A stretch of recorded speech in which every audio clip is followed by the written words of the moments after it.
Bonjour, c'est Pauline et bienvenue dans un nouvel épisode de Pause Café. Je sais que ça fait un moment qu'on s'est pas parlé, qu'on n'a pas discuté ou que j'ai pas tout simplement posté un épisode de Pause Café, mais j'ai été attrapée par quelque chose, même voire deux choses. Il y a la procrastination qui a attrapé ma veste et la flemme, le callback. Chacun son truc, ils m'ont pris et je me suis laissée un peu aller. C'est vrai que je suis pas très régulière cette année, j'ai eu beaucoup de mal. J'ai beaucoup de mal à instaurer une routine et à mettre en place et à respecter mes engagements. Et je vais essayer de le faire parce que en vrai ça m'a manqué et c'est quelque chose que j'aime faire et je sais que je me répète souvent en justifiant mes absences, mais pour le coup j'ai quand même pas mal de choses à vous raconter et vu le titre vous avez pu comprendre qu'il y a eu un garçon dans cette histoire et dans cette pause. Alors je vous ai quitté en janvier et depuis fin janvier j'ai pas mal voyagé, j'ai profité un peu du temps libre que j'avais et des opportunités qui se sont ouvertes à moi. Quand je dis opportunité, elle s'appelle Benjamin Boumedienne qui est vraiment l'organisateur de mes voyages et de mes futurs voyages. Donc merci à lui. Je pense qu'il devrait se reconvertir parce que vraiment il est fort dans ça. Je suis partie à Londres début février. C'était mon cadeau de mes 25 ans. Je pense que c'est le meilleur de mes cadeaux d'anniversaire parce que j'ai pu réaliser mon rêve de petite fille et en plus j'ai eu une surprise pendant ce voyage. De base je devais partir avec Benjamin, donc on arrive à l'aéroport, on va dans l'avion, on monte, on s'installe et là qui arrive, Johan, mon autre meilleur ami. Et en fait la surprise de ce voyage, en plus d'être un beau cadeau, d'aller à Londres et de visiter les Warner Studios le lendemain, c'est que y a Johan avec moi et c'était parfait. Enfin, j'ai eu mes deux meilleurs amis sur 3 avec moi. Ça aurait été trop bien aussi s'il y avait eu la possibilité que je sois là. J'aurais eu mes 3 loulous avec moi pour ce séjour. Mais avoir déjà ces deux-là, mes deux compatriotes, c'était déjà génial. Et je remercierai jamais autant la vie de m'avoir mis ces deux loustiques sur le chemin et d'avoir pu partir avec eux, faire ce petit week-end à 3. Donc on arrive, le lendemain je vais au Warner Studio. Déjà, se dire que j'y vais, c'est incroyable. Je monte dans le bus qui est que Harry Potter, il est violet comme dans le film, où t'as 1 heure de trajet et pendant ces 1 heure de trajet tu peux regarder Harry Potter, mais enfin c'est fou quoi. Rien que d'y penser, j'ai encore l'émotion et le sourire parce que c'était vraiment un voyage où j'ai pu réaliser vraiment mon rêve de jeune fille quoi, enfin de jeune fille, de petite fille qui adorait Harry Potter et que sa maman lui lisait tous les soirs avant d'aller au lit et les films que je connais par cœur parce que je sais pas, à chaque fois que je les regarde je suis toujours autant émerveillée par cet univers là et c'est fou. Et quand j'arrive au Warner Studio je pleure de joie, mais vraiment de joie parce que je me suis toujours promise d'y aller et là d'avoir eu l'opportunité d'y aller et grâce à mes amis, franchement c'était incroyable et je les remercie jamais autant. C'était un moment incroyable et je me suis promis d'y amener ma mère parce que c'est celle qui m'a fait découvrir Harry Potter et qui m'a mis dans cet univers-là et je suis trop reconnaissante et du coup j'ai vraiment envie de l'amener. Et ce qui est fou quand même, c'est que Harry Potter ça date depuis, je crois que le premier film est sorti en 2001 et le dernier en 2012 ouais il me semble, ou 2009 je sais plus. Et dans le musée il y avait quand même des enfants de 5 ans, 4 ans qui étaient déguisés en Harry Potter et je me dis ça touche toutes les générations et c'est fou. Donc voilà. Après j'ai rejoint les garçons, on a fini le séjour et on a fini le séjour avec une bonne nouvelle, hein, le TFC a gagné, du coup on a pu rentrer le sourire encore plus présent et on est rentré à Toulouse. Ensuite je suis partie à Lisbonne aussi quelques semaines plus tard, peut-être 1 semaine et demie après. Donc je suis partie à Lisbonne, c'était génial. On a fait un peu un périple, on a pris le bus pour aller à Barcelone, de Barcelone après on a pris l'avion pour Lisbonne, on a voyagé, on a visité, on a bien mangé et on a pu assister à ce fabuleux match qui était incroyable. J'ai jamais été au milieu des Indians, donc les Indians ce sont les supporters du TFC, donc j'ai jamais été aussi proche d'eux. Pourtant ma tribune officielle est pas loin d'eux et c'est une ambiance qui est folle. J'étais debout du début jusqu'à la fin alors que ça ne m'arrive jamais. Normalement je suis quand même la plupart du temps assise lors des matchs et on chantait, on était trop heureux d'être là et c'était bon, on est parti avec une défaite mais c'était quand même un beau match et un bon moment. Après, on est rentré, on a visité encore et après on est rentré à Toulouse. Et ensuite j'ai aussi fait Milan fin mars pour l'anniversaire de Benjamin et je me suis retrouvée avec Benjamin et Clara et c'était un voyage que je dirais drôle. On a fait que rigoler, c'était roue livre sur roue livre et on a pu fêter l'anniversaire de Benjamin là-bas. Il était très très content de son voyage et c'était un beau moment. Comme vous savez, il y a toujours dans mes podcasts plutôt une introduction, un plan, partie 1, partie 2, partie 3 et une conclusion. Donc là je vous ai fait un peu l'introduction avec mes voyages, mais comme vous avez pu voir au titre, il n'y a pas eu que les voyages. Après Londres, j'ai rencontré un garçon. On va l'appeler...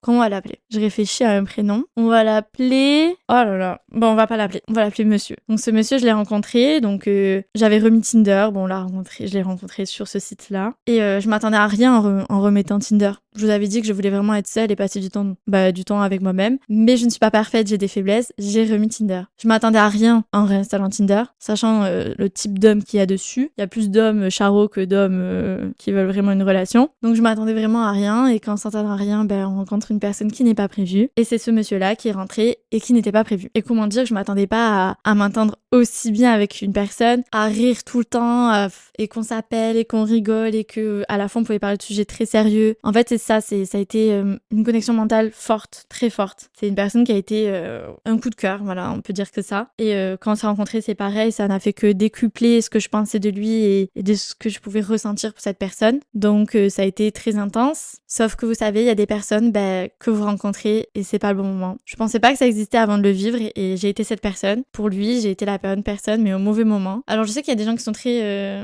réfractaires à tout ça ou très sceptiques. Moi aussi, je l'étais et en fait parfois c'est comme ça. On s'en rend pas compte, il y a des personnes qui ont besoin de faire un cheminement tout seul et ils ont besoin de se retrouver et de n'avoir personne autour. Et ça fait mal parce que quand t'es cette personne qui est la mauvaise personne au mauvais moment, tu souffres. Tu souffres parce que toi, tu t'en vas, t'es vide, alors que l'autre personne, elle a un objectif à faire, malgré sa peine, elle a des choses à effectuer. Et voilà. Donc ça a été court et intense avec ce monsieur, mais c'est une personne que j'affectionne beaucoup et que j'estime beaucoup. J'ai décidé de prendre beaucoup de recul suite à cette fin de relation pour prendre certaines choses en compte, voir ce que je peux améliorer chez moi et faire juste une introspective. Et ce que j'ai remarqué, c'est que quand un homme rentre dans ma vie, j'ai ma valise, vous savez, pleine de pas de confiance en soi, doute sur moi-même. En gros, c'est la valise qu'on veut pas. Ou c'est celle où je me descends, où on ne veut même pas entendre parler de je me trouve bien, non. Je me trouve pas assez pour cette personne. En fait, dès qu'une personne me plaît et rentre dans ma vie, je manque de confiance en moi. Je me dis c'est pas possible, je ne lui plais pas, ce n'est pas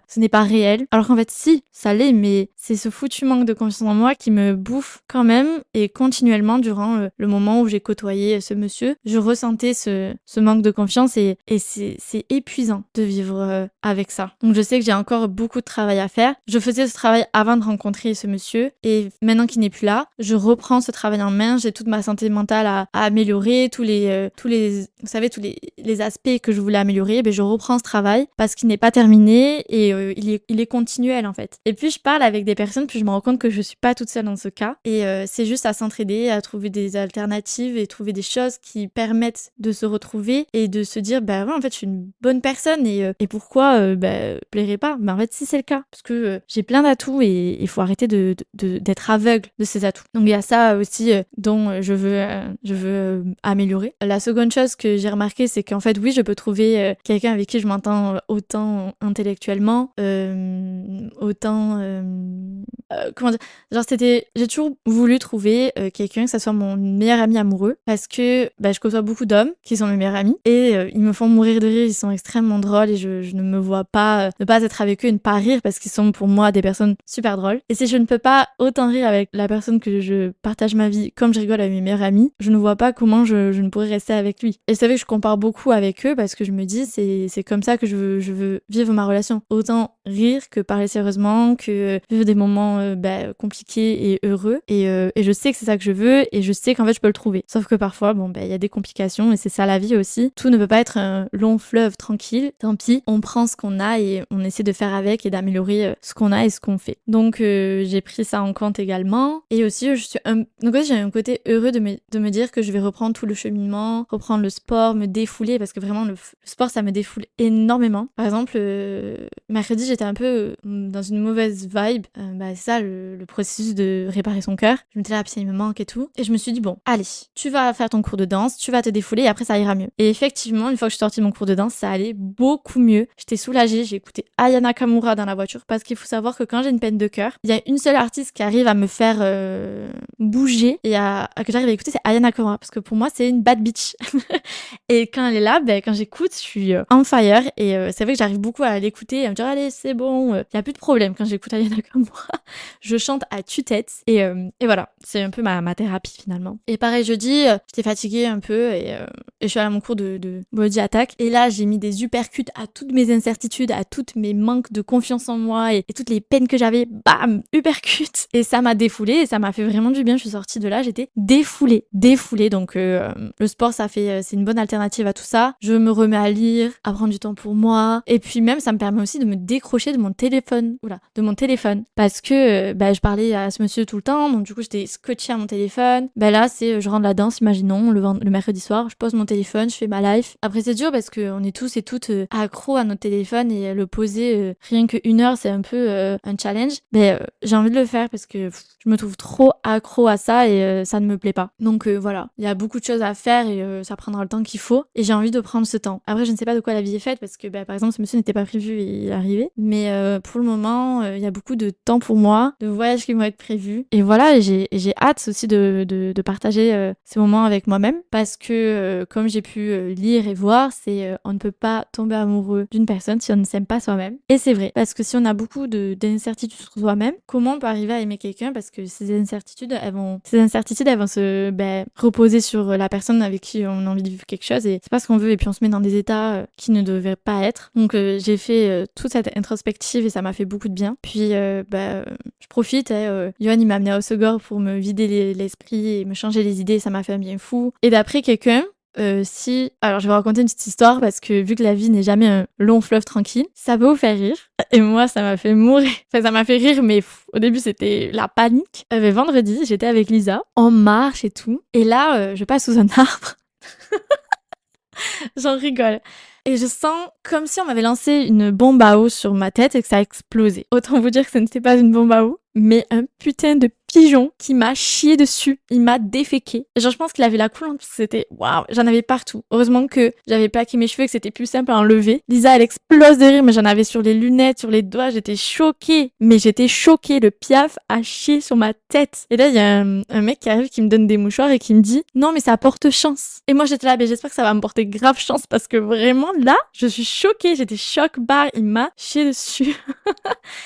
Voilà, comme je peux vous dire, il m'arrive toujours des petits trucs et si je pouvais parler de certaines choses, vous serez là, mais si vous dites que cette situation n'arrivera pas, vous pouvez vous dire qu'à moi ça va arriver. Impossible que des situations improbables n'arrivent pas. Tout ça pour dire que je reprends les podcasts, que je vais faire des choses que j'aime et que j'apprécie, que je vais essayer d'être régulière, que je reviens dans le game et je suis une personne très impatiente et là actuellement j'aimerais me dire bon c'est bon, il y a une semaine qui s'est écoulée, je peux aller mieux. Donc c'est pas une semaine qu'il faut prendre parfois, c'est plus de temps pour se remettre, dire adieu à la personne qu'on a vue et qu'on a côtoyé et même si c'est court et intense, il faut pas minimiser, il y a pas de règles. Encore une fois, si t'es triste, t'es triste, si t'es malheureuse à cause d'une personne, ça arrive et il faut juste prendre le temps d'accepter les choses et d'aller de l'avant. Donc comme dirait Angèle, le temps fera les choses. Sur ces belles paroles, moi je vous dis à la semaine prochaine pour un nouvel épisode de Post Café.